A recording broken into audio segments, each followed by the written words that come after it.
ओम पूर्णमदः पूर्णमिदं पूर्णात् पूर्णमुदच्यते पूर्णस्य पूर्णमादाय पूर्णमेवावशिष्यते।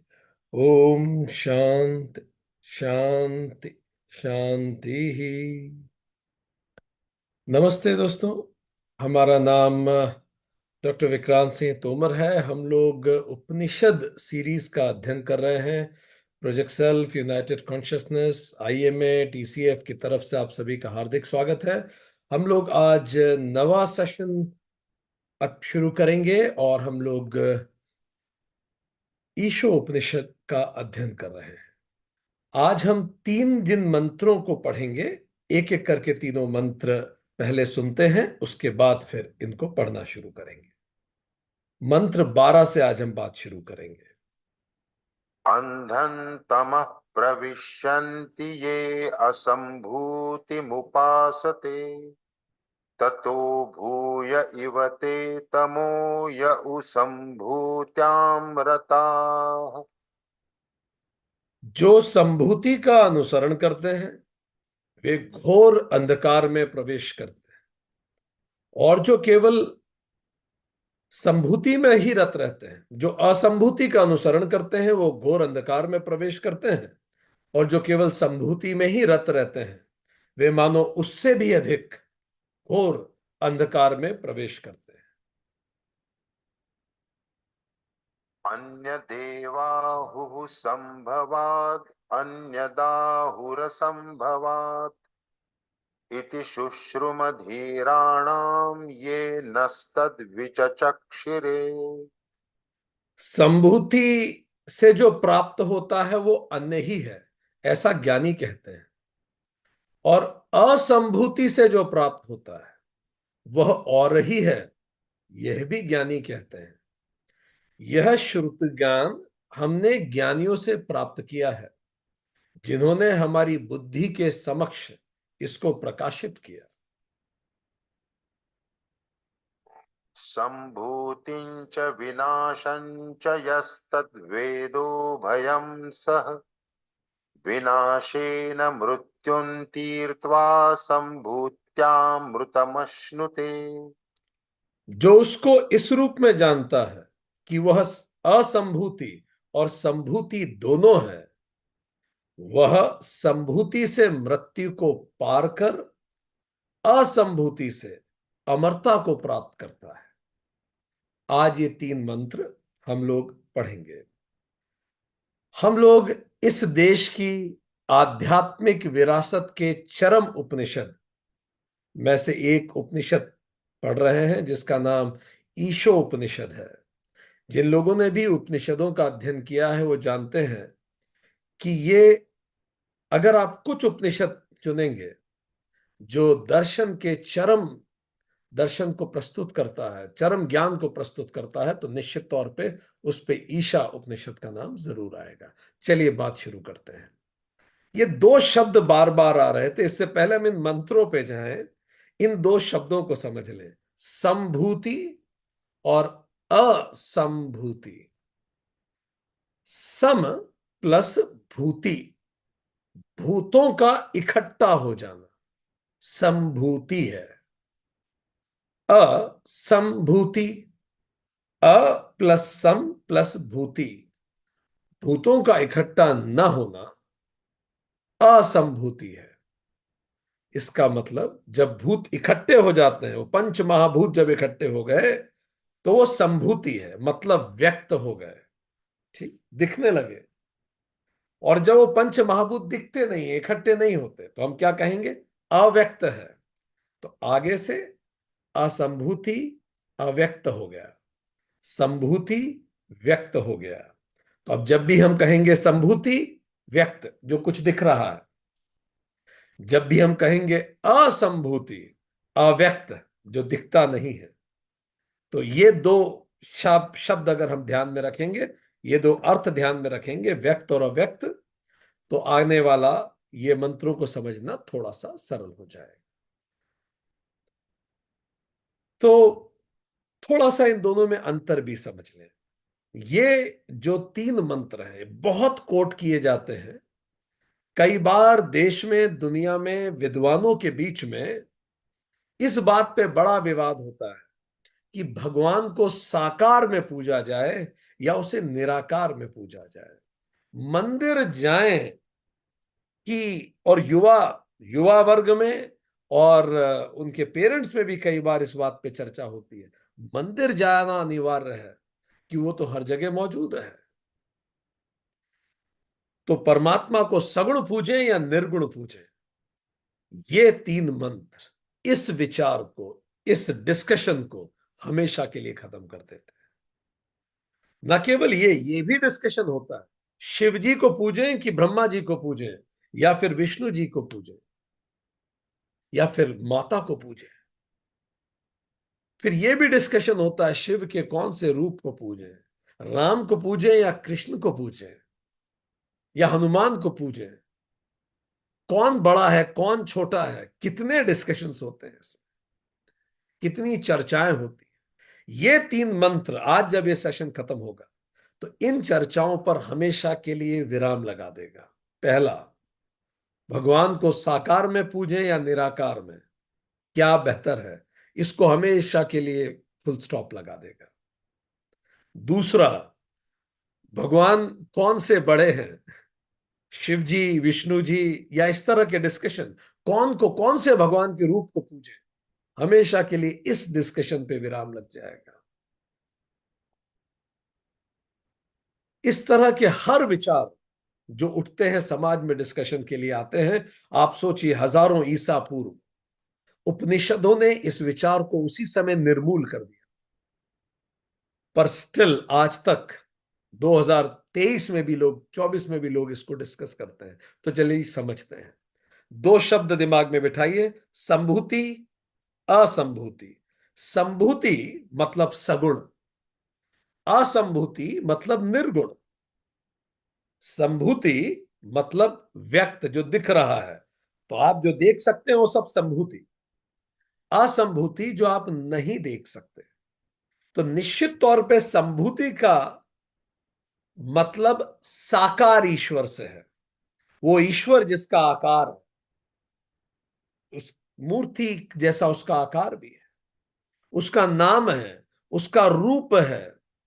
तो नाम रूप ईश्वर जो आपके मंदिरों में होते हैं, घरों में हम रखते हैं, जिनको पूजा करते हैं, अर्चना करते हैं, ये सब संभूति। हमारे पीछे विवेकानंद जी जो दिख रहे हैं वो संभूति है, आकार में है, सगुण है।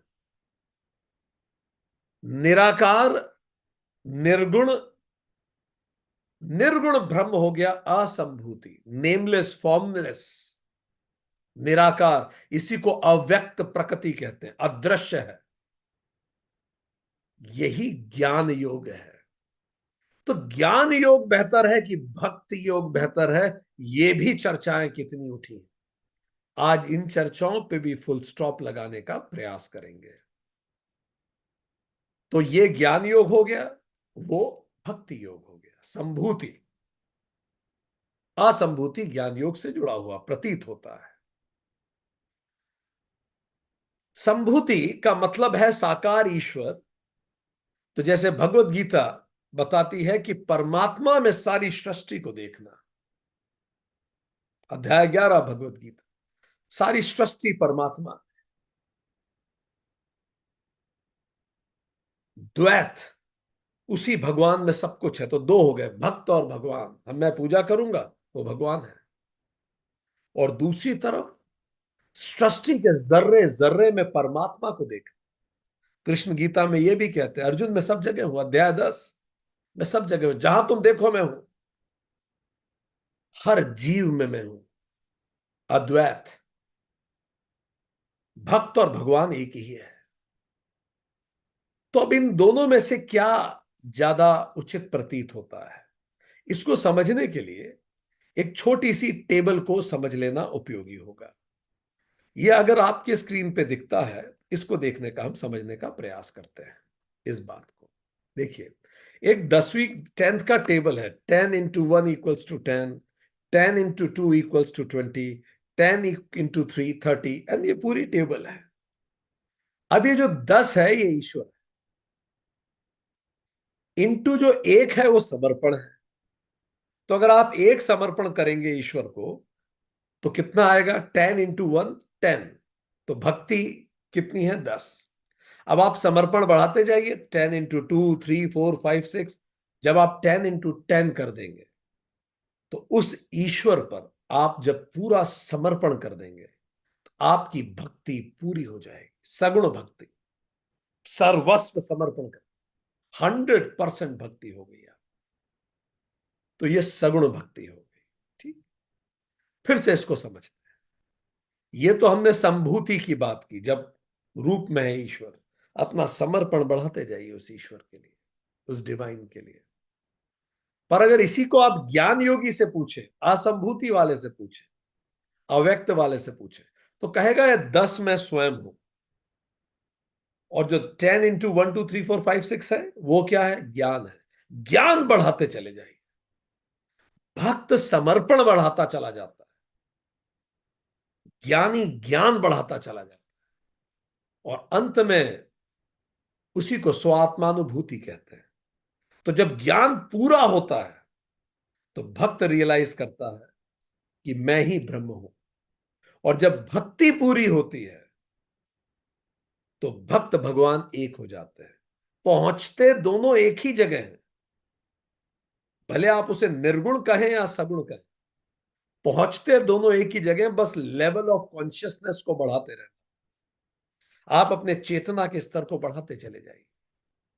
पहले वो भगवान आपको केवल उधर मूर्ति में दिखेगा, फिर जब भक्ति और बढ़ेगी तो भगवान आपको धीरे धीरे जर्रे जर्रे में दिखेगा, जैसे मीरा को दिखता था। हर जगह भगवान दिखे, तो अंततः मैं और भगवान एक ही हो जाएंगे। 10 × 10 100, जब लेवल ऑफ कॉन्शियसनेस बढ़ता है।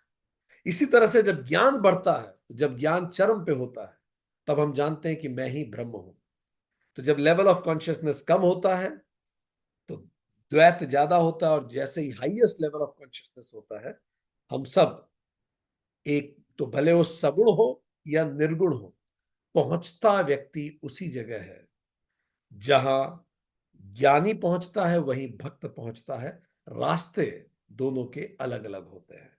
तो जैसे हमने यहां बताया आपको कि दो चीजों में अंतर हमने देखा, संभूति और असंभूति, मतलब सगुण और निर्गुण में लेवल ऑफ कॉन्शियसनेस जैसे जैसे बढ़ती जाती है, सगुण में भी भक्ति में भी इसका समर्पण बढ़ता जाता है, इससे इसकी भक्ति बढ़ती जाती है, और अंततः 100% समर्पण के साथ भक्त भगवान में रम जाता है।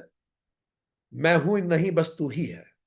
और दूसरी तरफ ज्ञानी का भी जब ज्ञान बढ़ता जाता है, प्रकृति के रहस्यों को समझने लगता है, और अंततः पाता है कि उसमें और प्रकृति में कोई अंतर ही नहीं है, हम एक ही हैं, वो भी वही पहुंच जाता है।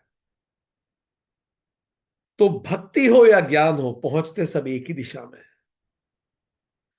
भक्ति सगुण की जो होती है, तो विशिष्ट अद्वैत ये कहता है कि प्रेम से उसको पा सकते हैं, प्रेम और समर्पण से परमात्मा को पा सकते हैं। रामानुजन जिन्होंने कहा था ये बात विशिष्ट अद्वैत की, वल्लभाचार्य ने कहा कि समर्पण से भी नहीं पा सकते, वो तो उसकी कृपा होगी तो ही पाएंगे। हम कौन होते हैं पाने वाले भी? मैं तो अपना संपूर्ण समर्पण करता चलूं तो भी मैं पा जाऊंगा, बड़ी बात नहीं। वो तो जो वो चाहेगा, उसकी कृपा होगी तो होगा। इसी को शुद्ध अद्वैत कहते हैं, वल्लभाचार्य जी का। पर ये धीरे धीरे इस तरह से भक्ति भी इवॉल्व होती चली जाती है। भक्ति के इवोल्यूशन के 3 चरण हैं। पहला, अयोध्या का भरत। दूसरा, चित्रकूट का भरत। और तीसरा, नंदीग्राम का भरत। सो 3 चरण हैं, कैसे इवॉल्व होती है। अयोध्या का भरत, चित्रकूट का भरत और नंदीग्राम का भरत। ऐसे 3 स्तर पर भक्ति इवॉल्व होती है, प्रेम इवॉल्व होता है। तो पहला अयोध्या का भरत। कौन है अयोध्या का? अयोध्या का भरत उस प्रकार की भक्ति प्रेम का प्रतीक है जो ये कहता है तू मेरी खुशी है। जब भरत वापस लौट के आए, उन्हें पता लगा कि माता ने बड़े भाई को वनवास दिलवा दिया। बड़े भाई के बिना भरत ऐसे तड़पते हैं जैसे बिन पानी की मछली। न खा पाए, न पी पाए, न होश रह पाया। भरत इतने परेशान, इस कदर गिल्ट, इस कदर शेम, इस कदर क्रोध भरत में भरा हुआ। अलग अलग भाव भरत के अंदर उभर रहे हैं। एक तरफ शेम है कि मेरे कारण ये सब हो गया। गिल्ट है, भाई को कितना बुरा लग रहा हो, मैं इसका कारण बना। गुस्सा है मां के प्रति। बहुत सारे भाव इकट्ठे हुए हुए हैं। अयोध्यावासी क्या सोच रहे होंगे? तो प्रेम का सबसे पहला स्तर होता है कि मैं तुम्हारी केयर करता हूं क्योंकि तुम में मेरी खुशी है। यही अयोध्या का भरत है।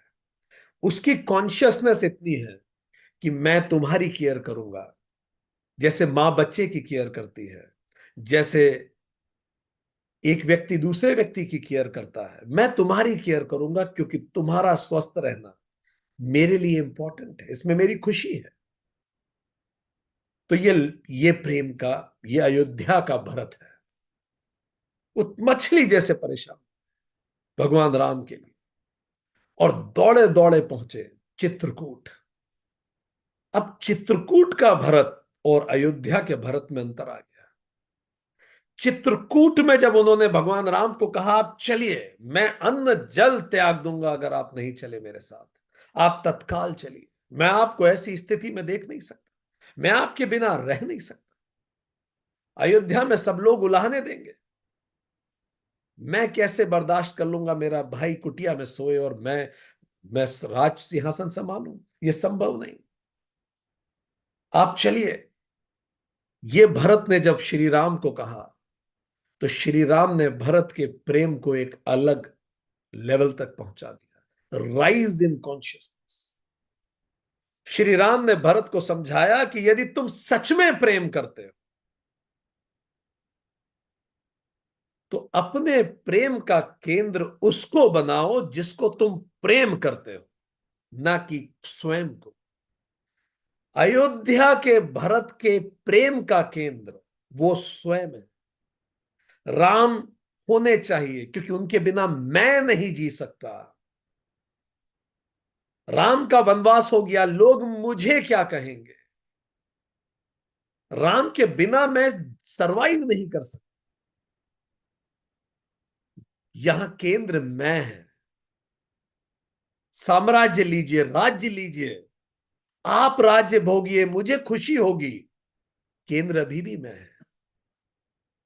श्री राम ने भरत को कहा अगर तुम सच में प्रेम करते हो तो भरत, ये मत देखो कि तुम्हें किसमें खुशी हो रही है, तुम ये देखो मुझे किसमें शांति मिल रही है। यदि तुम मुझे प्रेम करते हो तो मेरी खुशी में तुम्हारी खुशी होनी चाहिए, ना कि तुम अपनी खुशी के लिए मुझे कार्व करने का प्रयास करो, बदलने का प्रयास करो। घर घर में ये हो रहा है। अयोध्या के भरत, घर घर में मन अयोध्या का भरत बना हुआ है। जिसको हम प्रेम करते हैं, हम चाहते हैं वो हमारे अनुसार व्यवहार, चिंता से ही, केयर से भी करते हैं, पर वो अगर हमारे अनुसार व्यवहार नहीं करेगा तो हमें बहुत दुख हो जाए। ये अयोध्या का भरत है और उसको प्रेम ही कहता है। अगर जिसको मैं प्रेम करता हूं अगर मेरे अनुसार व्यवहार नहीं करेगा तो मुझे क्रोध आ सकता है, मैं दुखी हो जाऊंगा, और ये दुख का कारण भी वही व्यक्ति को मैं ठहराऊंगा भी। पर चित्रकूट का भरत अलग है। उसने जाना प्रेम का मतलब है तेरी खुशी में ही मेरी खुशी है। ये श्री राम ने उसे सिखाया। जो जिसको आप प्रेम करते हैं उसकी खुशी में अपनी खुशी का समर्पण करना, उसी में मैं प्रसन्न हूं, मैं तेरे साथ, you go ahead, I am with you. ये चित्रकूट का भरत है। भरत का हृदय परिवर्तन हुआ। Higher level of consciousness. देखिए भक्ति भी कैसे बढ़ती है, स्टेप बाय स्टेप भक्ति बढ़ती है। अब मेरी खुशी कुछ मैटर नहीं करती, भरत ने रियलाइज किया श्री राम की खुशी यही है कि वनवास जाए, पिता की आज्ञा का पालन करें। अब मैं भूल जाऊं मैं क्या चाहता था, जो वो चाहेंगे उसमें मैं उनके साथ हूं। ऐसा प्रेम एक और ऊपर का प्रेम है। हो सकता है आपकी राय मेरी राय से सहमत नहीं है, हो सकता है तार्किक रूप से मैं आपसे असहमत हूं, but because I love you, you go ahead, I will be back, I will be backing you. मैं तुम्हारे पीछे चट्टान की तरह खड़ा रहूं। ये प्रेम का अगला पड़ाव है। पहला लेवल, मैं तुम्हें प्रेम करता हूं पर तुम्हें वो करना होगा जो मैं चाहता हूं, तो मैं तुम्हारे साथ हूं। अगला सेकंड स्टेज, मैं तुम्हें प्रेम करता हूं, तुम जो करो, मैं तुम्हें राय दूंगा पर तुम्हें जो करना है तुम करो, मैं तुम्हारे साथ चट्टान की तरह खड़ा रहूं। तुम्हारे खुशी में मेरी खुशी है। इसके बाद आते हैं नंदीग्राम के भरत। ये एक स्तर और हाईएस्ट लेवल ऑफ कॉन्शियसनेस है। पहला लेवल था प्रेम, दूसरा लेवल था समर्पण, तीसरा लेवल आ गया कृपा। वो कह रहे हैं कि नंदीग्राम का भरत कौन है? वो सर पे श्री राम की पादुका लेके उस पादुका को नंदीग्राम में सिंहासन पर रख देगा और खुद का अस्तित्व जीरो कर देगा। अब मेरी और तेरी खुशी की बात ही खत्म हो चुकी है। मैं हूं ही नहीं, बस तेरी ही कृपा है। तू जैसा चाहे रख, जैसी तेरी इच्छा, तू जैसा चाहे। ये रामकृष्ण परमहंस का प्रेम है। ये प्रेम का चरम है। माता जैसा रख ले। सीताराम सीताराम सीताराम कहिए, जेहि विधि राखे राम, तेहि विधि रहिए। भक्त कभी शिकायत नहीं करता, और जो शिकायत करता है वो भक्त नहीं है। अभी भक्ति अभी चरम पे नहीं आई। नहीं तो जैसा तू रखे। केवल मैं इंस्ट्रूमेंट हूं, और इंस्ट्रूमेंट की खुद की क्या इच्छा? ये चश्मा है, मैं पहनूं ना पहनूं, इस इंस्ट्रूमेंट की खुद की क्या इच्छा? पहनूंगा तो दिखा देगा, नहीं पहनूंगा तो नहीं दिखाएगा। भरत इंस्ट्रूमेंट बन गए, उन पादिकाओं के इंस्ट्रूमेंट, और इंस्ट्रूमेंट बन के शासन चलाने। सो लेवल ऑफ कॉन्शियसनेस बढ़ता चला गया, इट गोज हायर। जैसे जैसे लेवल ऑफ कॉन्शियसनेस बढ़ता है, इट गोज मोर हायर। एक विद्वान हुए, उन्होंने काफी कार्य किया इस दिशा में। उनकी एक पुस्तक भी है, लेवल्स ऑफ कॉन्शियसनेस, हमें पसंद आई। वो इसी कंसेप्ट को, वेदांतिक कंसेप्ट को समझाने का उन्होंने प्रयास किया। अयोध्या के भरत, चित्रकूट के भरत, नंदीग्राम के भरत, और अंततः भरत में भक्ति इतनी भर गई कि भरत और श्री राम एक हो गए, भक्त भगवान से मिल गया। तो ये जो विद्वान हुए हैं, डेविड आर हॉकिंस इनका नाम है, इन्होंने कहा है कि इंसान की जो कॉन्शियसनेस है, एक्चुअली उन्होंने वेदांतिक कॉन्शियसनेस के ही कंसेप्ट को थोड़ा मेजरेबल बनाने का अच्छा प्रयास किया। उनकी पुस्तक का नाम है मैप ऑफ कॉन्शियसनेस। तो कहते हैं जीरो कॉन्शियसनेस का लेवल मतलब मृत्यु, मर गया है व्यक्ति, तभी तो जीरो हो गई। 20 थोड़ी सी बढ़ती है। सबसे कमजोर कॉन्शियसनेस किसमें होती है? शेम। जब कोई व्यक्ति शेम से गुजरता है, बचपन में कुछ ऐसा हो गया कि बच्चा शर्मिंदा है। अक्सर कई बच्चों का सेक्सुअल एक्सप्लॉइटेशन होता है, दे गो थ्रू शेम। शेम का मतलब आई एम रॉन्ग। ये बहुत डीप ह्यूमिलिएशन का स्टेट होता है। बहुत ह्यूमिलेटेड फील करता है व्यक्ति। व्यू ऑफ लाइफ होता है मिजरेबल, में कमजोर हूं। भगवान के प्रति व्यू होता है भगवान किसी की नहीं सुनता।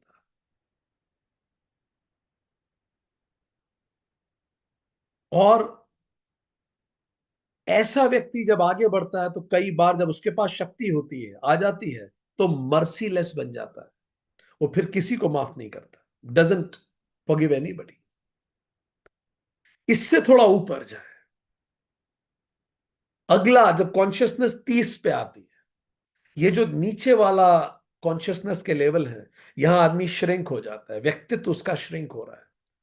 फिर 30 लेवल ऑफ कॉन्शियसनेस, 20 से 30 पे आए, गिल्ट, शेम इज मैं गलत हूं, गिल्ट इज मैंने गलत किया है, दोनों में अंतर है।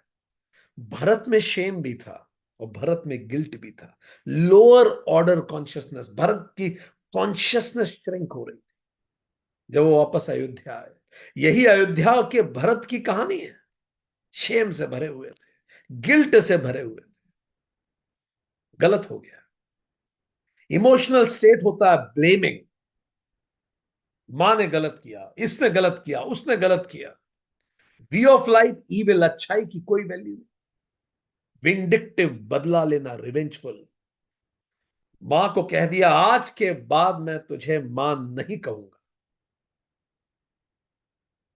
कितने कठोर शब्द बोले मां को भरत ने। विंडिक्टिव, डिस्ट्रक्टिव हो जाता है ऐसे केस में व्यक्ति, टेररिज्म की तरफ जा सकता है। कई क्रिमिनल्स की हिस्ट्री इस तरह की होती है, ड्रग एडिक्शन में जा सकता है। ये गिल्ट इस तरफ भी लेके जाता है।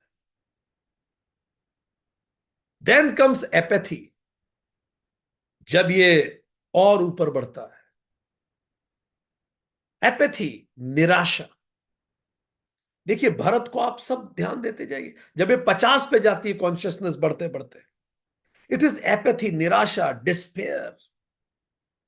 कहीं कोई आशा नहीं दिखती, सुबह उठने का मन नहीं करता, होपलेसनेस हो जाती है लाइफ के बाद। जीना, जीने योग्य नहीं है जीवन। भगवान को भी कंडेम करते हैं, कोई मतलब नहीं है। जीने का उपयोग क्या है? सब कुछ छोड़ देने का मन करता है, सुबह उठने का मन नहीं करता, इनर्शिया रहता है, पड़े रहो। किसी को एक कष्ट नहीं पहुंचाएंगे, कॉन्फिडेंस इनका खत्म हो चुका है। इसके बाद थोड़ा और कॉन्शियसनेस इवॉल्व, थोड़ा और बेहतर कॉन्शियसनेस की स्थिति है फियर। ये फियर फिर भी ग्रीफ से बेहतर है। इसके ऊपर है ग्रीफ, दुख बहुत ज्यादा गहरा। भरत को ग्रीफ भी है। 75 लेवल ऑफ कॉन्शियसनेस, जैसा आप टेबल में आपके सामने देख रहे हैं। रिग्रेट्स है बहुत सारे, मैं क्यों गया अपनी ननिहाल, मुझे क्यों पता नहीं लगा, मैंने ऐसा क्यों नहीं किया, मैंने वैसा क्यों नहीं किया। किस तरह के रिग्रेट होते हैं व्यक्ति। याद कीजिए जब आपने जीवन के सबसे कठिन दौर से आप गुजरे हो, ये विचार आपके भी मन में कई बार हो गया, आया होगा, हम ये कर सकते थे, हम वो कर सकते थे। ये जो ग्रीफ होता है, ट्रेजिक फील होता है।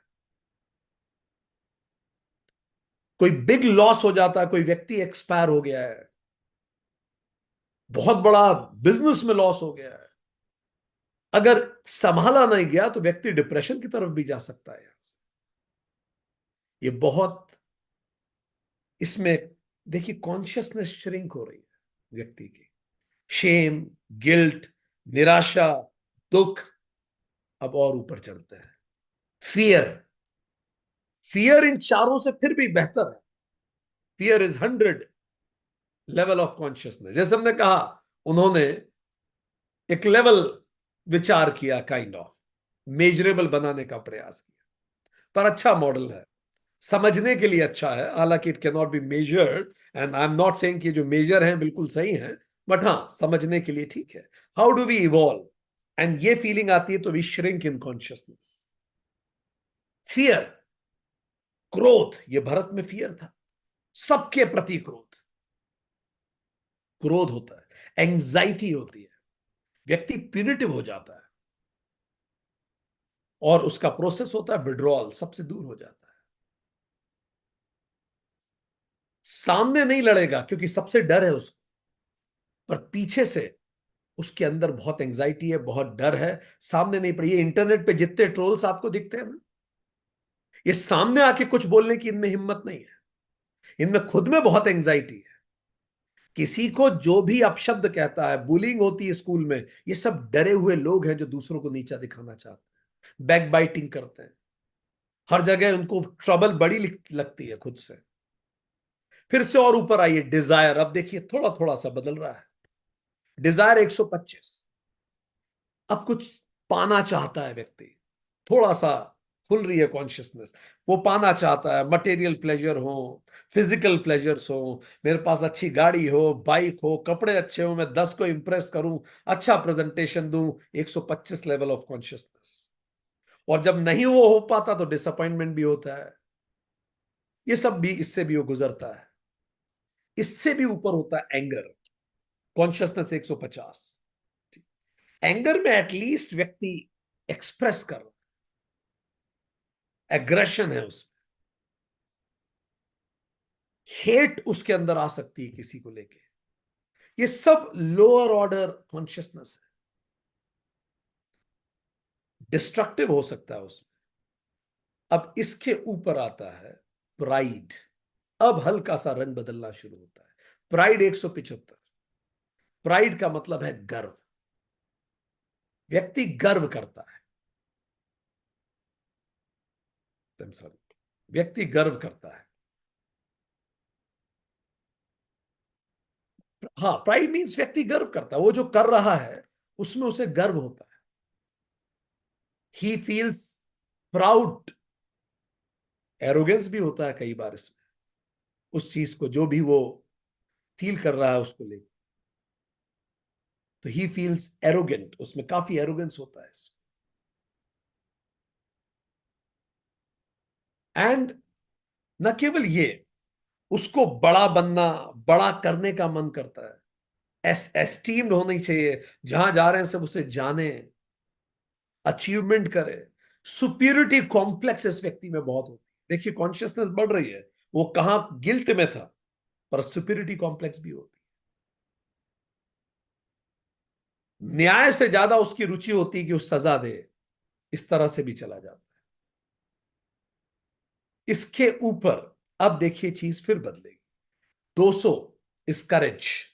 अब पॉजिटिव में आ रहे हैं। अब चित्रकूट के भरत को आप देखें, जब वो श्री राम से मिले चित्रकूट, तो उनका प्रेम और ऊपर उठा, कॉन्शियसनेस ब्रॉड हुई, प्रेम समर्पण में बदल गया।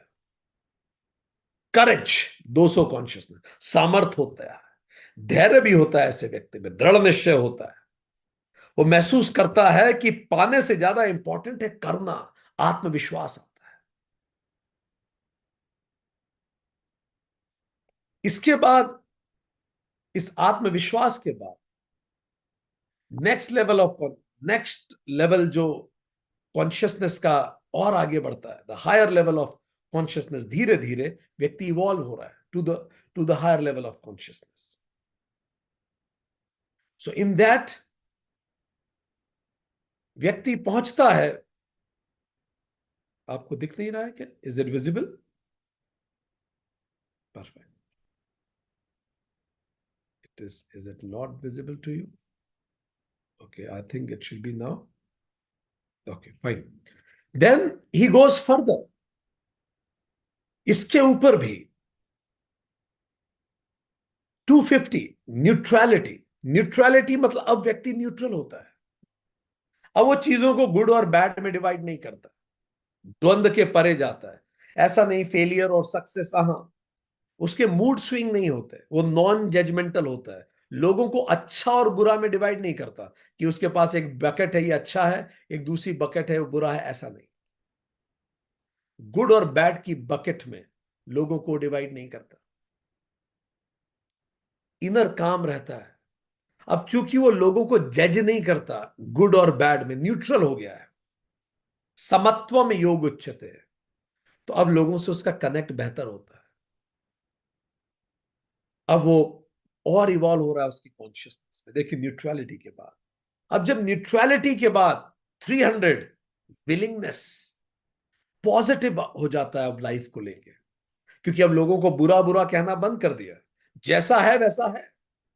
सो पॉजिटिव होता है चीजों को लेके, मुश्किलों से परेशान नहीं होता, फास्ट ग्रोथ होती है उसकी। फिर 350 पे एक्सेप्टेंस। देखिए कॉन्शियसनेस और ब्रॉड हुई।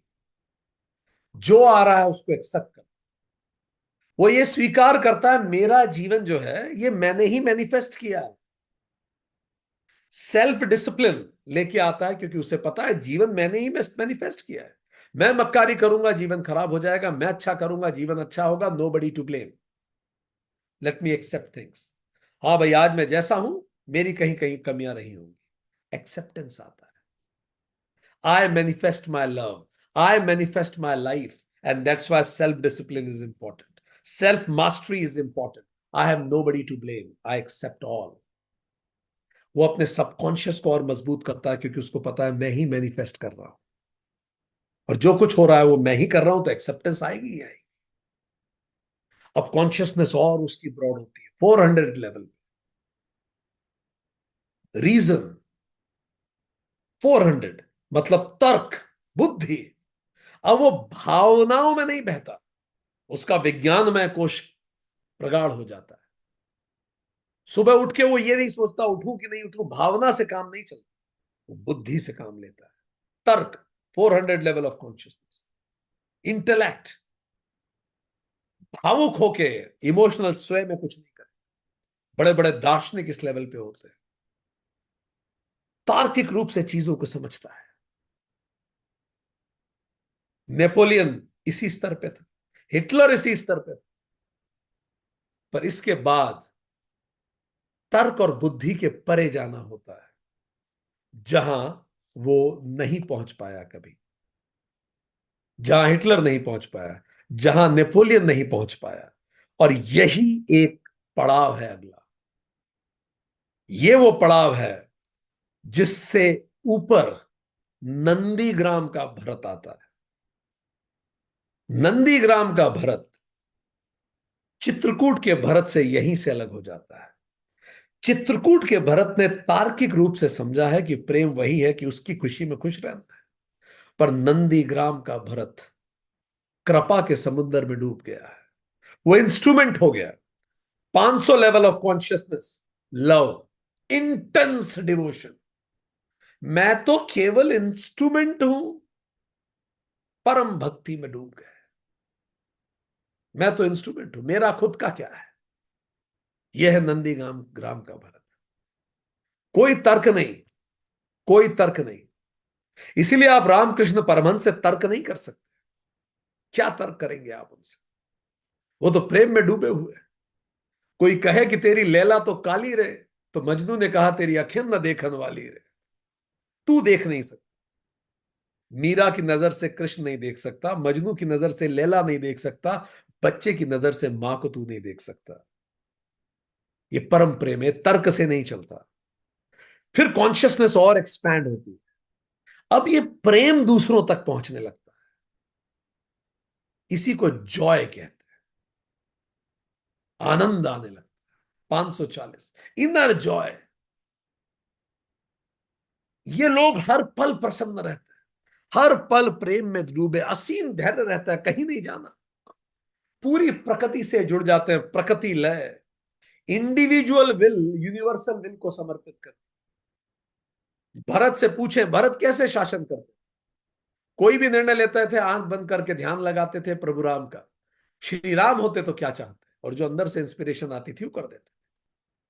कोई निजी स्वार्थ नहीं, जो यहां से आया वो किया। इनर जॉय, असीम धैर्य, प्रकृति लय, एक हो गए इस पूरी यूनिवर्स से। इंडिविजुअल विल समाप्त to the universal will. They live for others. ये हीलर्स होते हैं। आप इनके पास बैठिए, आप इनसे बात कीजिए, यू विल फील हील्ड। ये नेचुरल हीलर्स है। जॉय। फिर आता है 600 लेवल ऑफ कॉन्शियसनेस, पीस, शांति। जॉय फिर भी थोड़ा सा रज है उसमें, शांति सब कुछ रुक गया। एक ऐसी शांति जैसे लाओ त्से के मन में थी, जैसे नानक के मन में थी, जैसे बुद्ध के मन में थी। हर पल शांति। दृश्य और दृष्टा एक हो, समाधि ही रहती है। समाधिस्थ, आंख खुली हुई समाधि। दृश्य और दृष्टा के एक हो जाना ही समाधि है। हमने योग सूत्र में पढ़ा। सब कुछ चैतन्य है, सब कुछ में ही तो वो चैतन्य है। अद्वैत। माइंड जो है वो जीरो हो, नो फ्लक्चुएशंस, कोई फ्लक्चुएशन नहीं, हर पल शांति, सबके प्रति वो सब प्रेम, जॉय, वो तो है ही। एब्सोल्यूट पीस, फ्लो में रहता है व्यक्ति हर पल। वो शांति रहती, बहता रहता है स्रोत शांति का। और फिर हजार, दैट इज एनलाइटनमेंट। और भरत को एनलाइटनमेंट प्राप्त हुआ। हनुमान जी तक को भगवान राम ने कहा, तुम मम प्रिय भरत ही सम भाई, तुम मुझे भरत जैसे प्रिय हो। तो एनलाइटनमेंट मिलता है नंदीग्राम के भरत को। टाइम स्पेस के परे हो जाते हैं। अवतार इन्हीं को कहते हैं। ये जीवन मुक्त होते हैं, जीते जी जीवन मुक्त है, मृत्यु के बाद विदेह मुक्त हो जाते हैं। ये जो कहते हैं उसका असर युगों तक रहता है। ये युगांतकारी होते हैं, ये युगों को परिवर्तित करने की इनमें क्षमता होती है। ये सदियों तक, जनरेशंस को प्रभावित करते हैं। ये प्योर कॉन्शियसनेस के साथ एक हो जाते हैं। यही है नंदीग्राम का भरत। सो जब हम बात करते हैं भक्ति की, तो भक्ति भी इवॉल्व होती है। और कई लोग इसी में उनका पूरा जीवन बीतता है। जैसे हमने बताया हिटलर, नेपोलियन जैसे राइटर अपनी किताब में लिखते हैं कि हिटलर, नेपोलियन 400 तक पहुंच गए थे, पर 400 से पहुंचने के बाद अचानक फिर से उनमें डाउनफॉल आने लगा।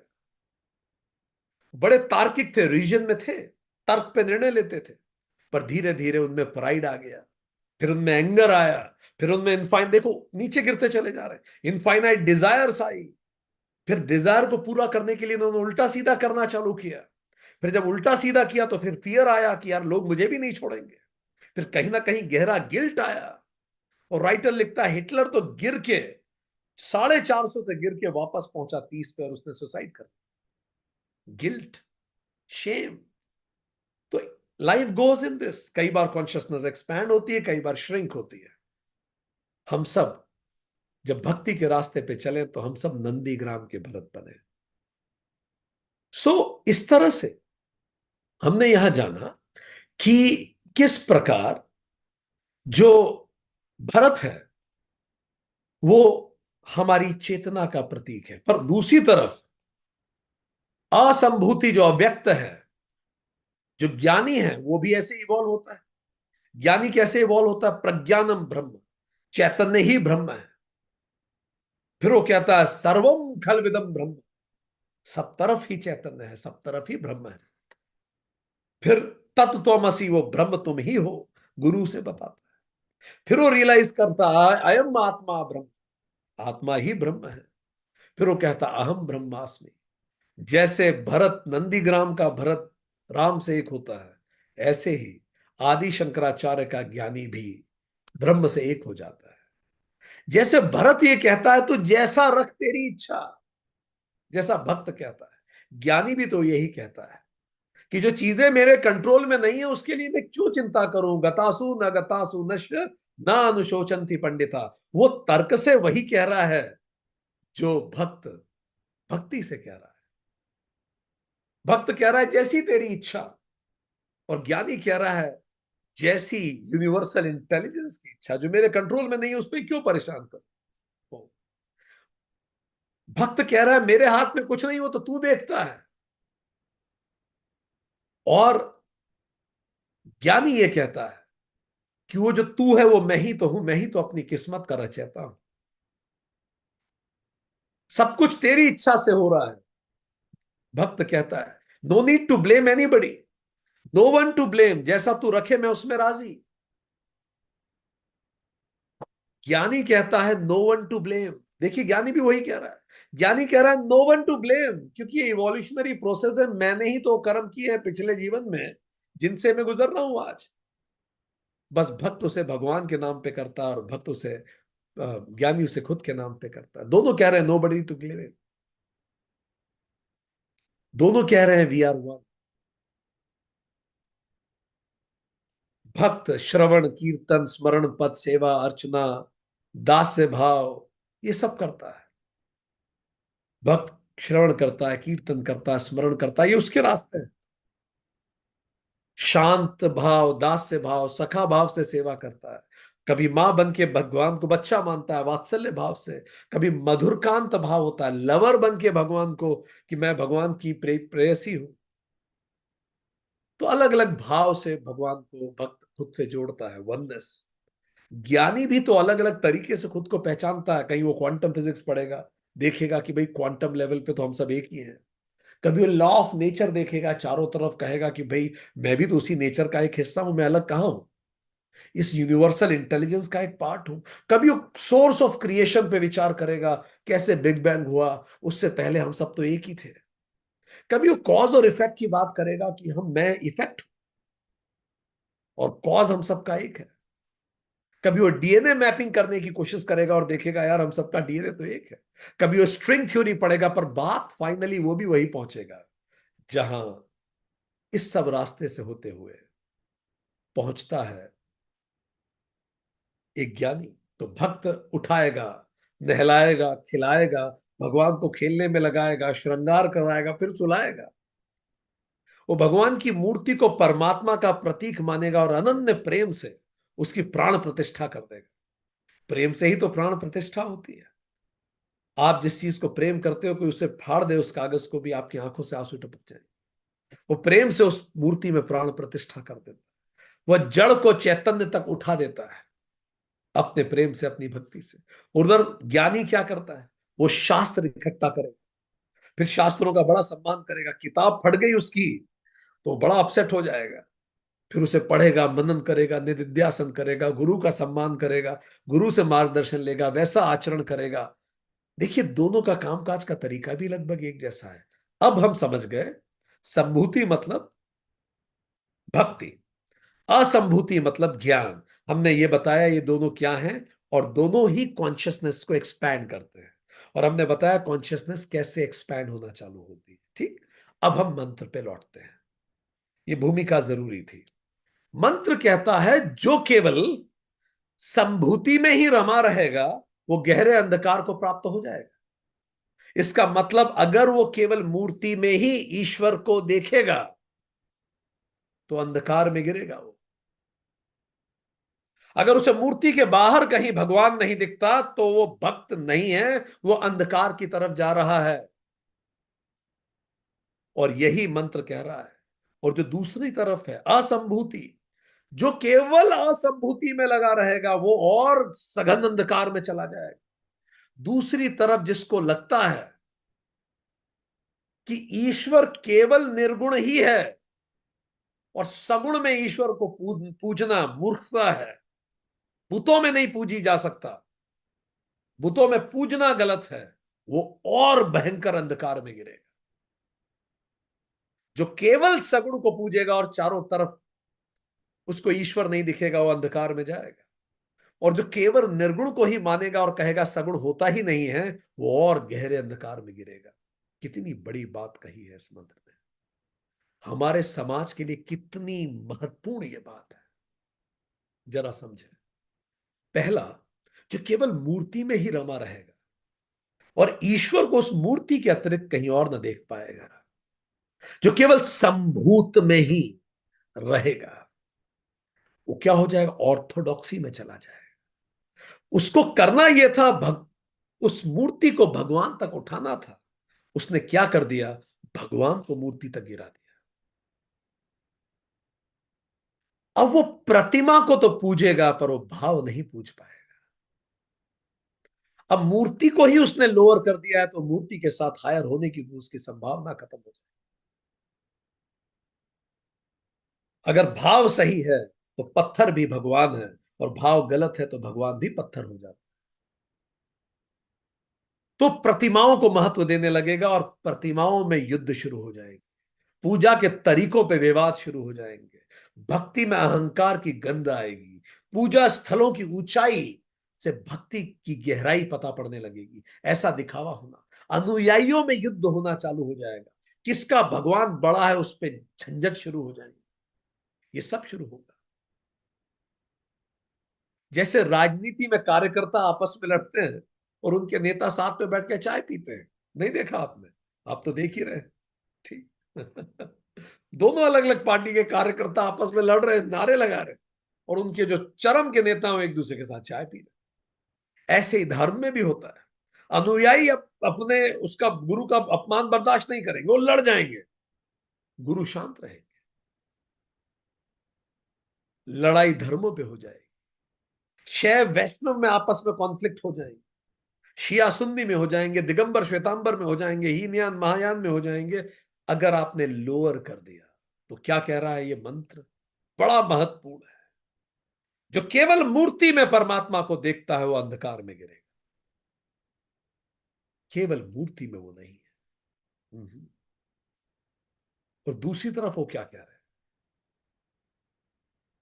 दूसरी तरफ कह रहा है कि वो जो व्यक्ति है जो केवल निर्गुण ही मानता है उसको और सोचता है जो सगुण है वो बेकार है, वो बस आंख बंद करके निर्गुण में ही रमा रहेगा, वो गहरे अंधकार में जाके, और गहरे अंधकार, सघन अंधकार में जाके गिरेगा।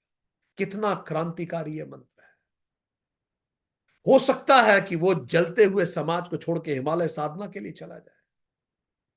हो सकता है वो ब्रह्म को याद करे और भूखे को खाना ना पूछे। स्वामी विवेकानंद बिल्कुल सही कहते हैं, एक निर्गुण ब्रह्म की प्रार्थना करना बड़ा सरल है, पर अपने घर में जो सगुण व्यक्ति बैठा हुआ है नाम रूप के साथ, उसकी चिंता करना, उससे तमीज से बात करना, उसको सम्मान करना कठिन है, क्योंकि उसके लिए कुछ करना पड़ता है। वहां अपेक्षाएं आ जाती है। तो जो अपने पड़ोसी के साथ, जो अपने घर के सदस्यों के साथ अच्छा व्यवहार नहीं कर सकता, वो परमात्मा की भक्ति क्या करेगा? वो समाज विमुख हो सकता है, कर्तव्य विमुख हो सकता है, कर्म विमुख हो सकता है। वो मूर्ति पूजकों को कमतर समझ सकता है, मूढ़ समझेगा कि ये मूर्ति पूजक है। कितने मूर्ख लोग हैं। उसमें ये एरोगेंस आ सकता। वो शायद ये भूल बैठे कि जिस प्रकार हम अपने बच्चों को सुलाते हैं, उठाते हैं, नहलाते हैं, श्रृंगार करते हैं, हम भी तो करते हैं अपने बच्चों को ऐसा। बस उन बच्चों में से उस आत्मा को हटा दें तो हम भी तो मिट्टी के खिलौनों का ही साथ ये सब कर रहे हैं। जिनको हम बच्चा कह रहे हैं, आत्मा हटा दीजिए तो है क्या वो? कुछ नहीं, मिट्टी का खिलौना है फिर वो। तो इसी तरह से जो भक्त है वो आत्मा डाल देता है उस मिट्टी के खिलौनों को, इसीलिए वो भक्त जागृत हो जाता है खिलौना। पर शायद वो ये ना समझे, वह मूर्तियों को अज्ञान का प्रतीक मान सकता है, वो मूर्तियों को तोड़ने में बड़ा महान कार्य समझ सकता है। वो ये कहेगा कि वो ब्रह्म निर्गुण है, ये तक तो ठीक है भाई, और फिर वो आगे जाके कहेगा सगुण की उपासना गलत है, अभी मुश्किल हो गया। और उसके आगे अगर उसने ये कह दिया तो और खतरनाक है कि सगुण को, उपासकों को समाप्त करना हर निर्गुण उपासक का धर्म है, ये तो और मुश्किल हो जाएगा। ये तो और मुश्किल हो जाएगा। जब ये मुश्किल हो जाएगा, यही मुश्किलें तो हुई। वो बगदाद का मंसूर, जब उसने ध्यान लगाया, उसको महसूस हुआ मैं ही तो वो हूं, उसने कहा अनलहक। अनलहक मतलब मैं ही वो हूं, मैं ही खुदा हूं। वहां जो लोग इस बात को नहीं माने, उन्होंने कहा तू अपना सेंटेंस वापस ले, तू नास्तिक हो गया। उसने कहा नहीं, ये सत्य है, हम एक हैं। उसको कहा गया तुम्हारी आंखें नोच ली जाएंगी अगर तुमने ये नहीं कहा। आप कल्पना कर सकते हैं, एक सेंटेंस उस बंदे ने बदला नहीं। क्या जाता बोल ही देता मुंह से, पर उसने नहीं बोला। उसके जीते जी आंखें निकाल ली गई उसकी, आंखों से बहते हुए लहू के साथ वो कहता रहा अनलहक। जब उसने हाथ उठा के कहा अनलहक, उसे कहा गया ये तेरे उठे हुए हाथ काट दिए जाएंगे, तू वापस ले अपने सेंटेंस को। उसने कहा अनलहक, उसके दोनों हाथ काट दिए गए। उसका सर काटने की तैयारी हुई। उसको पूछा गया, अंतिम मौका देते हैं, तू देख ले, तू कह दे कि तू वापस लेता है अपने वाक्य को। उसने कहा मैं भी कहता हूं अंतिम प्राण इकट्ठे करके उसने चिल्लाया अनलहक, और उसकी गर्दन काट दी गई। बहते हुए खून में भी कहते हैं अनलक ही गूंज रहा था। तो कई बार नहीं बर्दाश्त किया जाएगा। बहाई धर्म के जो संत थे बॉब, उन्होंने बहाई धर्म शुरू किया, उन्होंने एक नया रास्ता बताया, उसी तक जाने 750 गोलियां मारी गई उन्हें 9 जुलाई 1850। जो बहाई धर्म के इतने बड़े संत हुए, उनके अंतिम शब्द थे, you don't know what you are doing, but once you know you will repent, कि तुमने क्या क्या चल रहा है ये। रोमन्स ने, वो चूंकि मूर्तियों को पूजते थे, ज्यू को मारा, ज्यू के टेंपल तोड़ दिए 70 BC। वो जो सेकंड टेंपल बना था, वेस्टर्न टेंपल, उसकी उस टेंपल की केवल वेस्टर्न वॉल बची है। याद है जेरूशलम में आपने टीवी पे देखा होगा, एक दीवार को चूमते हैं जाके, वो उनके सेकंड टेंपल की बची हुई एक दीवार है, जिस टेंपल को रोमन्स ने तोड़ दिया। बस एक दीवार बची है, 7th BC, century BC। Roman बहुत सारे देवता पूजते थे, उन्होंने ज्यू को मारा क्योंकि उनका अलग पूजने का तरीका था, अलग विचार था, टेंपल तोड़ दिए। फिर उन्हीं ज्यू में से कुछ ने जीसस को मारा, क्योंकि जीसस के विचार अलग थे। 33 AD जीसस को क्रूसीफाई कर दिया गया। इसी को जूइश डिसाइड कहते हैं। अजीब नहीं है, जीसस को इतनी बुरी तरह से यातना देकर समाप्त किया गया।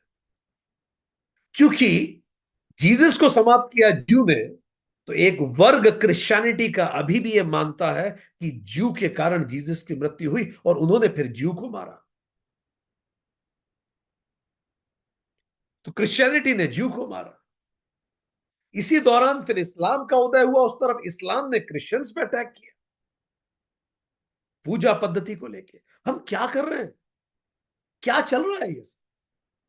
सुकरात, Jesus, Meera, Guru Arjan, Guru Tegh Bahadur, Gandhi ji, Martin Luther king, बंडा बैरागी, ये सब चल क्या रहा है? मंत्र कह रहा है गहरे अंधकार में जाओगे, घन घोर अंधकार में जाओगे। अगर यही सोच के बैठे कि केवल निर्गुण है, सगुण में पूजा ही नहीं जा सकता, तो ऑर्डिनरी नहीं, बहुत गहरे अंधकार में तुम जाओगे। और ये लगातार चलेगा, गहरे अंधकार में जाओ। 4 स्तर हुए इस बात को समझने के, 4 स्तर हुए हैं टू अंडरस्टैंड दिस थिंग। 4 स्तर कौन से हैं? थोड़ा इन चारों को स्तर को समझे, हाउ दिस इवॉल्व्स। ये मंत्र ने क्यों कहा कि गहरे अंधकार में चले जाओ? ये समझ जैसे विकसित हुई, इसके 4 स्तर हैं। ये चारों स्तर को हम थोड़ा समझ लेने जैसे हैं। ये पहला स्तर जैसे आपकी स्क्रीन के सामने आता है, प्रकृति पूजा। पहले प्रकृति को पूजते थे सब। इंद्र देवता अलग थे, खाने के देवता अलग, ये देवता अलग, प्रकृति पूजक थे, बहुत सारे भगवान थे, नेटिव्स कह लें। फिर एक देव सगुण पूजा होना चालू, इसको तो कहा गया कल्चर्ड हो गए भाई, कल्चर्ड हो। फिर उसके बाद निर्गुण पूजा शुरू हुई।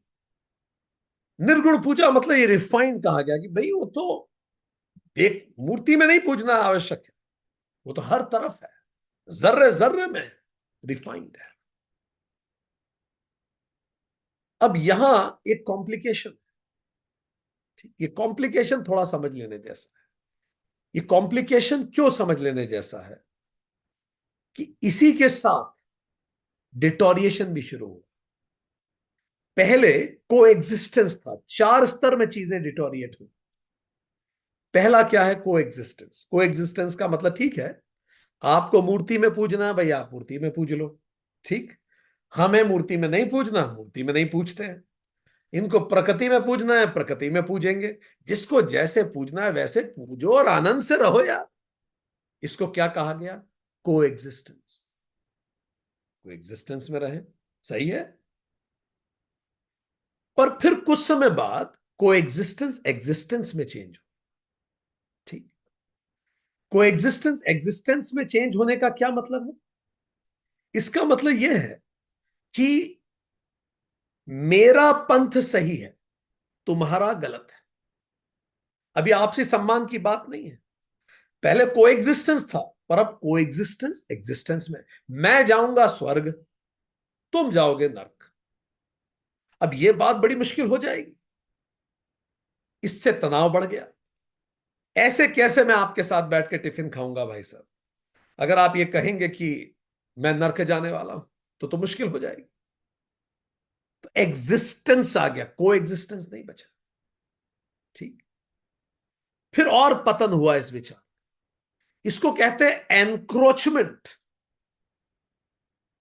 अब केवल यहां तक बात नहीं होगी। अब चूंकि जो तुम कर रहे हो वो गलत है और तुम नर्क में जाओगे, तो तुम्हें सुसंस्कृत करना जरूरी है।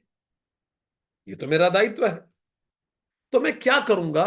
तुम्हें वहां से खींच के इस तरफ लाऊं, एनक्रोच करूंगा, धर्मांतरण करूंगा। तुम प्यार से समझा के तुम्हारा धर्मांतरण करूंगा। इससे तुम्हारी ही भलाई हो।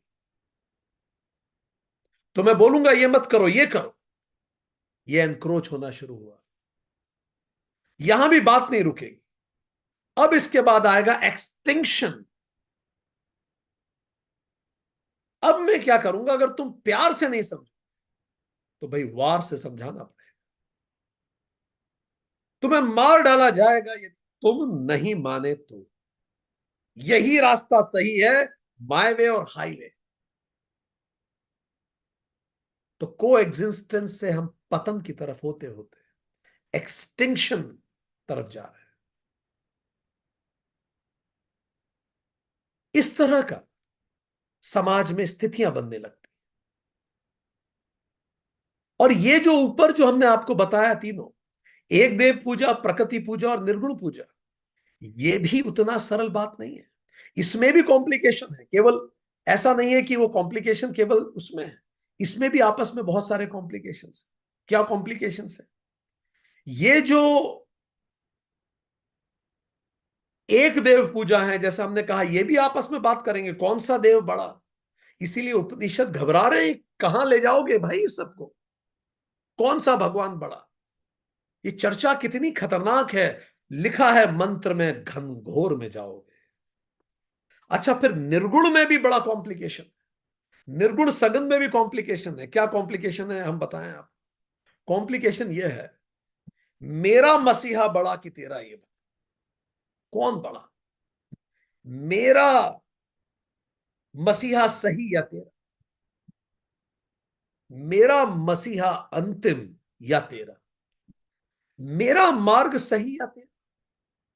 मेरी पद्धति सही या तेरी? मेरी किताब सही या तेरी? मरने के बाद क्या होगा और जन्म लेने से पहले क्या होगा? कौन गवाही देगा और कौन फैसला लेगा? इसी कारण यूरोप में एक बहुत बड़ी संख्या के लोग धर्म को त्याग रहे हैं, इस रूढ़िवादिता को त्याग रहे हैं, एथीस्ट बढ़ रहे हैं। उपनिषद बार बार कह रहे हैं। ये देखिए कब भविष्यवाणी करी है इन्होंने, ईसा पूर्व लगभग 2000। उन्होंने कहा बड़े गर्त में जाएंगे, बहुत गर्त में, घोर अंधकार में जाएंगे। तो फिर क्या करें? घोर अंधकार में जाएंगे तो क्या किया जाए? तो करा क्या जाए? एक नए व्यवस्थित और संतुलित विचार को ये प्रस्तुत करने का प्रयास कर रहे हैं उपनिषद। वो नया विचार क्या है? वो क्या कहना चाह रहे हैं उपनिषद इसके बारे में कि अगर ऐसा होगा तो फिर करें क्या? ये तो प्रॉब्लम स्टेटमेंट है। तो प्रॉब्लम स्टेटमेंट का सॉल्यूशन स्टेटमेंट वो कह रहे हैं। मंत्र 13 1.3। क्योंकि संभूति और असंभूति दोनों के फल अलग अलग हैं। 13 सूत्र क्या कह रहा है? ज्ञानियों ने जिन्होंने देखा है उन्होंने बताया है दोनों के फल अलग अलग हैं। ठीक। और फिर 14 मंत्र क्या कह रहा है? जो पुरुष दोनों को जानता, मंत्र कह रहे हैं इसको मिला दे यार, इसको मिला दे आपस जो पुरुष दोनों को जानता है वही वास्तव में जानता है। एक जानने से काम नहीं चलेगा उसने कहा। हाँ, मंत्र कह रहा है जो पुरुष दोनों को जानता है वही वास्तव में जानता है। तो क्या मतलब हुआ? दोनों को जानने से क्या मतलब? ये जो चीज है, प्रकृति पूजा, एक देव पूजा, निर्गुण पूजा, जो हमें धीरे धीरे लड़ाइयां एक्सटिंक्शन की तरफ ले जा रही, उपनिषद कह रहा है शायद इन तीनों में आपस में लड़ने से बेहतर प्रकृति पर पूजे, निर्गुण पूजे, सगुण पूजे, शायद दोनों को एक साथ समझने की जरूरत है। इसको हम कहेंगे सनिर्गुण। सगुण भी है और निर्गुण भी है। सनिर्गुण, गुण भी है, गुणातीत भी है, गुण गुणातीत। ये 21वीं सदी का धर्म होना चाहिए, सनिर्गुण उपासना। यही रियलाइज्ड मास्टर्स की उपासना होगी। उपनिषद कह रहे हैं जो दोनों को जानता है, तुम जैसे पूजना चाहो, सनिर्गुण उपासना हो, गुण गुणातीत हो। नहीं तो न्यूक्लियर बम ऑलरेडी तैयार रखे हैं दोस्तों। अगर हम अभी भी इसमें उलझे रहे तो ये दुनिया बड़ी खतरनाक जगह बन सकती है रहने के लिए। इसीलिए ये समय है कि हम इस मंत्र को और अच्छे से समझें। जो दोनों को जानता है, मंत्र 14 कह रहा है 1.14, जो पुरुष सगुण निर्गुण दोनों को जानता है वो क्या करता है? सगुण से तो मृत्यु को पार कर जाएगा वो, और निर्गुण से अमृतत्व को प्राप्त करेगा। आदि शंकराचार्य कहते हैं सगुण से ब्रह्म लोक की प्राप्ति होती है, जहां मृत्यु लोक के दुख नहीं होंगे। तो मंत्र क्या कह रहा है? सगुण से वो मृत्यु को पार कर जाए और निर्गुण से वो अमृतत्व को प्राप्त करेगा। आदि शंकराचार्य कहते हैं प्रकृति लय से अमृतत्व प्राप्त हो, निर्गुण में सबके साथ एक हो। ये दोनों महत्वपूर्ण है। तो जो दोनों को जानता, मंत्र ये कह रहा है दोनों को जानिए। तो ये दोनों को जानना क्या है? दोनों को जानना यह है कि ब्रह्म सत्य है, यह सही है, किंतु उसकी उपासना हेतु उसके सगुण रूप से ध्यान अभ्यास की तैयारी सुविधापूर्ण हो जाती है। यह है दोनों को जानना। यह सत्य है कि ब्रह्म ब्रह्म निर्गुण है, पर यार मुझे कंफर्टेबल लगता है अगर मैं उसको मूर्ति में पूछता हूं। सगुण से अपने अंदर के सर्वश्रेष्ठ प्रेम भाव को जगाना मेरे लिए सरल हो जाता है। जैसे मुझे पता है कि ये जो मैं कर रहा हूं पापा देखेंगे तो नाराज होंगे, फिर भी मैं कर रहा हूं, यस। किंतु जरा सोचिए, वही कार्य आप पापा के सामने बैठ के नहीं कर पाएंगे।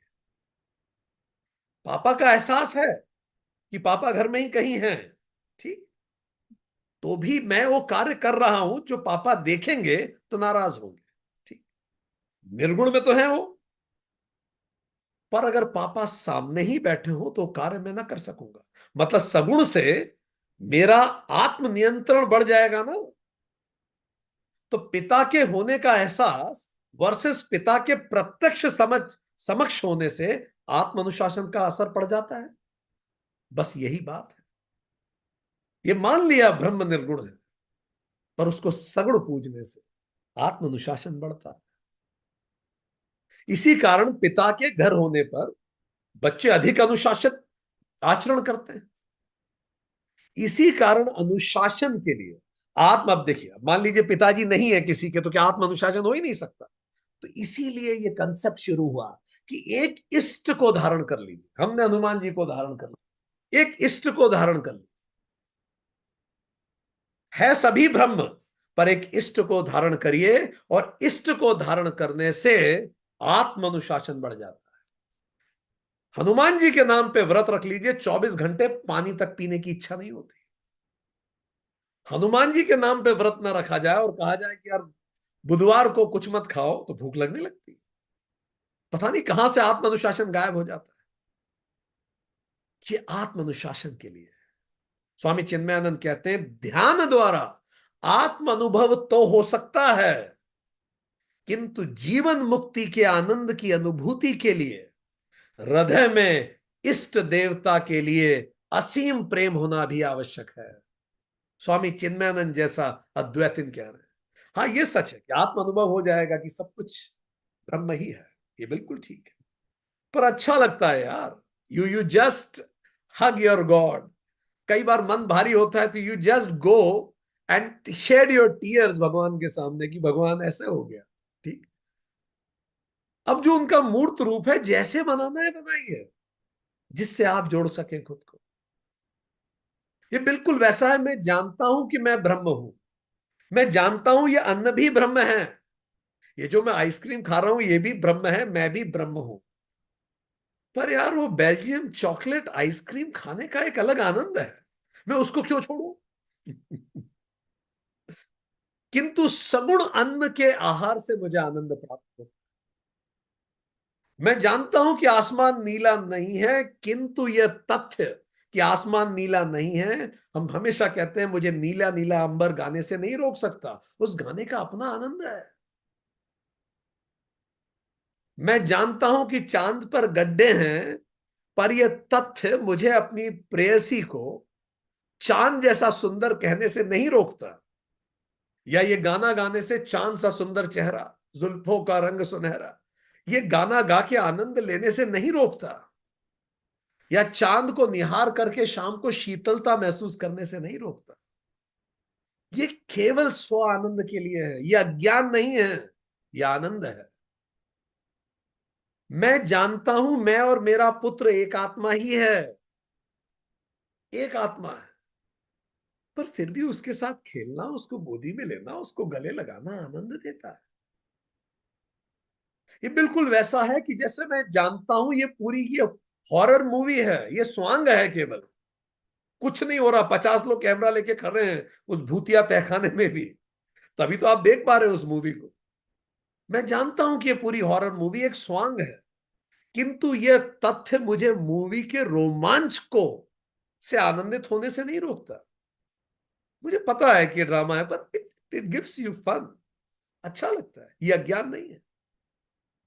मैं जानता हूं कि अगमेंटेड रियलिटी के गेम केवल भ्रम है, पर फिर भी वो आंख को चश्मा लगा के ऐसा खोलना, चीखना, इट्स फन। अब इस पे हम तोड़ें, इस पे किसी को इंसल्ट करें, जैसे स्वप्न के कष्ट जागृत होने पर स्वतः समाप्त हो जाते हैं। सोते समय आपने सपना देखा, ऐसा हो रहा है, शेर पीछे पड़ा है, सांप ऊपर से लटक रहे हैं, वो काटने को आपको तैयार है, एकदम से आप आंख खोल के बैठे, ना सांप है ना शेर है, एक झटके में सपने के सारे कष्ट जागृत होते ही खत्म हो जाते हैं।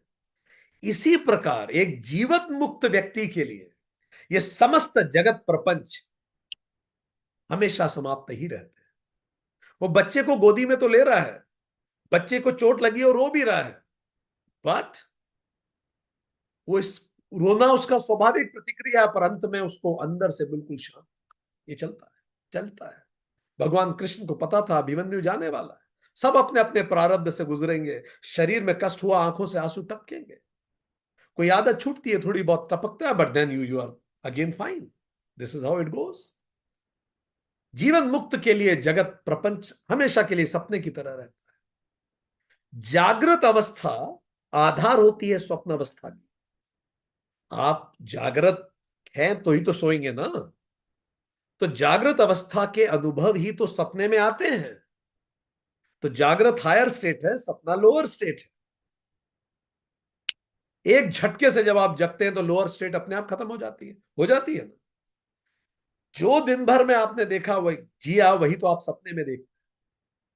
सपने हमारे जागृत के अनुभव ही हैं, तो जागृत आधार है सपने का। इसीलिए जागृत जैसे ही आता है सपना अपने आप गायब हो जाता है। बिल्कुल इसी तरह इसका मतलब यह है, lower state of reality higher state of reality को प्रभावित नहीं कर सकती। आपको सपने में पता लगा शेर ने यहां काट लिया, तो ऐसा नहीं कि आप उठेंगे तो यहां पट्टी बांधनी पड़ी रही है आपको और आपको ब्लड आ रहा है, कुछ नहीं होना, कुछ भी नहीं हुआ, ठीक। सपने में आप एक बिल्डिंग से गिर गए, जागृत होते ही कुछ नहीं हुआ। तो lower state of reality higher state of reality को प्रभावित नहीं कर सकती, पर इसका उल्टा सच है। दिन भर जो आपके साथ हुआ है वो सपने में आएगा। तो higher state of reality lower state को प्रभावित करती है। With me so far? इसी तरह इसको और ऊपर ले जाए, तुरीय अवस्था जो जागृत के भी पर है, जो हमारा बीइंग है वो आधार है इस जागृत अवस्था। आत्मा नहीं होगी तो जागृत कैसे होंगे? तो जागृत अवस्था में जो सारा प्रपंच होता है ये तुरीय अवस्था को प्रभावित नहीं करता। जागृत अवस्था की घटनाएं स्व आत्मा में अवस्थित ज्ञानी को बिल्कुल प्रभावित नहीं करती, उसको फर्क नहीं पड़ता, जैसे सपना जागृत को प्रभावित नहीं करता। इसी तरह निर्गुण का जो ज्ञानी है, तुरीय की जो फोर्थ स्टेट है उसका ज्ञाता पुनः सगुण को सम्मान देता है, समाज में लौटता है अविचलित होकर और सगुण की सेवा में लग जाता है, निष्काम कर्म करता है, यज्ञ भावना से कर्म करता है, सगुण को सम्मान देता है। उसे सब पता है पर वो सगुण को सम्मान देता है। रामकृष्ण काली माता की पूजा करेंगे, आदि शंकराचार्य से बड़ा अद्वैतिक कौन हो? वो 4 मठों की स्थापना करेंगे, वहां भगवान की पूजाएं होंगी, भज गोविंदम लिखेंगे। रमन महर्षि अरुणाचलम शिव की पूजा करेंगे, हनुमान जी राम जी की पूजा करेंगे, राम जी शिव जी की पूजा करेंगे। ये सब परम ज्ञानी हैं और इसी को लीला कहते हैं। वो इस लीला में साथ में जुड़ते हैं, समाज में अविचलित भाव से लौट के आते हैं और यज्ञ भावना से अकर्म करते हैं। यज्ञ भावना से नानक, जनक, ईसा, कृष्ण, गुरु अर्जुन, बुद्ध, महावीर, जरथुस्त्र, जितने नाम लें, ये कौन है? ये अविचलित भाव से वापस आए, जीवन मुक्ता। समाज के अप्स डाउन उन्हें परेशान नहीं करते, वो एक्टिव रह के भी अंदर से अलिप्त रहते हैं। तो ये मंत्र क्या कह रहा है? मृत्यु लोक के दुख उसे छू नहीं सकते, वो सगुण से मृत्यु के परे चले जाते हैं। समाज को जलता छोड़ के वो हिमालय में नहीं बैठे, वो आएंगे वापस, क्योंकि वह इस प्रपंच को जानते हैं और लीला में नहीं फंसता, इसलिए सगुण से मृत्यु को पार कर जाते हैं। वो समाज में वापस आएंगे, समाज के लिए अच्छा कार्य करेंगे और अच्छा काम करके अमर हो जाएंगे और समाज की दुख उनको नहीं छू पाते। वो मृत्यु को पार, दुखी तो मृत्यु है, मृत्यु को पार कर जाते हैं समाज में रह के भी। और दूसरी तरफ वो क्या कह रहे हैं? असंभूति, अमृतत्व को प्राप्त करता है। अब जो निर्गुण का ज्ञानी है वो अपने आत्म रूप में तो अवस्थित रहता ही है, वह जीवन मुक्ति को तो प्राप्त होता ही है, इमोशनल इंडिपेंडेंस होती है, स्पिरिचुअल रियलाइजेशन होती है, सेल्फ सफिशिएंसी की फीलिंग होती है हर पल। और अंतिम काल जब आता है तो खुद ही ध्यान से अपना देह त्याग के चला जाता है। उसको क्या कहां अटकेगा? वो परम में मिल जाता है, अमर तत्व को प्राप्त कर लेता है। तो निर्गुण का ज्ञान होना जरूरी है। निर्गुण का ज्ञान रहे और सगुण का आचरण रहे, चलिए ना, जिए जीवन को सुंदरता से जिए। यही तो करना है, यही तो मंत्र कह रहे हैं, निर्गुण का ज्ञान रहे और सगुण को आचरण में रखे। तो फिर लेसन फॉर लाइफ क्या है? पहला लेसन, सेवा इज धर्मा इन एक्शन। सगुण जो दिख रहे हैं चारों तरफ उनकी सेवा कीजिए। मानव सेवा ही माधव सेवा है। अपना समय से सेवा कीजिए, कौशल से सेवा कीजिए, धन से सेवा कीजिए। अपने संसाधनों का एक हिस्सा हमेशा निष्काम सेवा में लगाइए। दूसरा तरीका, हर पंथ का सम्मान कीजिए। ऐसे व्यक्ति को बिल्कुल कान मत दीजिए जो इस तरह की भाषा करे कि वो पंथ गलत और ये गलत वो गलत। सभी पंथों का सम्मान कीजिए। हर व्यक्ति आत्म संशोधन के लिए यहां आया है। इन विवादों में ही मत पड़िए। सगुण और निर्गुण, सनिर्गुण करिए। तीसरा, नो फोर्स्ड कन्वर्जन, से नो टू, धर्मांतरण को मजबूती से मना कीजिए, करवाइए मना। चौथा, प्रेम का अर्थ दूसरे की प्रसन्नता में प्रसन्न होना है। लव डिवोशन है, डिक्टेशन नहीं है। लव इज तुम करो मैं तुम्हारे साथ, डिक्टेशन नहीं है, तुम्हें यही करना पड़ेगा in the name of love. छठा लेसन, बी नॉन जजमेंटल। ये दो किताबें हटाइए, ये अच्छा ये बुरा। Higher level of consciousness, neutrality बढ़ाइए अपनी। अच्छा बुरा अपनी बचपन से अभी तक जो सिखाया गया उसी पे हमने किताबें बना रखी, हटाइए। समत्वम योग उच्चते। सातवां, इंक्रीज अवेयरनेस। अपनी अवेयरनेस बढ़ाइए अपने व्यवहार की। देखिए मैं कैसा व्यवहार कर रहा हूं, कहीं गुड बैड तो नहीं कर रहा, कहीं डिवोशन की जगह डिक्टेशन तो नहीं कर रहा रिलेशनशिप, कहीं सगुण पूजकों को न्यूनतम तो नहीं मानता। अवेयरनेस बढ़ाइए अपने बिहेवियर में। सरेंडर टू डिवाइन विल, यही ज्ञान है, यही व्यक्ति। उसको सरेंडर कीजिए, खूब मेहनत कीजिए, जो होगा उसे स्वीकार कीजिए। नाइन्थ, परसिस्टेंट कोशिश कीजिए अपने उत्थान की, लगातार। ऐसा नहीं जब फुर्सत मिली तो चलो थोड़ा सा पढ़ लें, फुर्सत नहीं मिली तो छोड़ दिया, ऐसे नहीं हो। कोशिश करें सेशन लाइव अटेंड करें, क्योंकि लाइव अटेंड करना रिक्वायर्स अ डिसिप्लिन। हमने पिछले 4 साल में एक भी सेशन रिकॉर्डेड नहीं भेजा आपको। It's a matter of discipline. इतना डिसिप्लिन लाइए, परसिस्टेंट कोशिश। रिकॉर्डिंग सुनना should be the last possible option. And 10वां और अंतिम, बी बैलेंस्ड। बैलेंस्ड रहिए जीवन के उतार चढ़ाव, सुख दुख में, ताकि हम मिलके जो उपनिषद ने समाज की कल्पना की है, जो ऋषियों और महर्षियों ने कल्पना की है, उस पर चल सके। आज के लिए इतना ही। Thank you very much.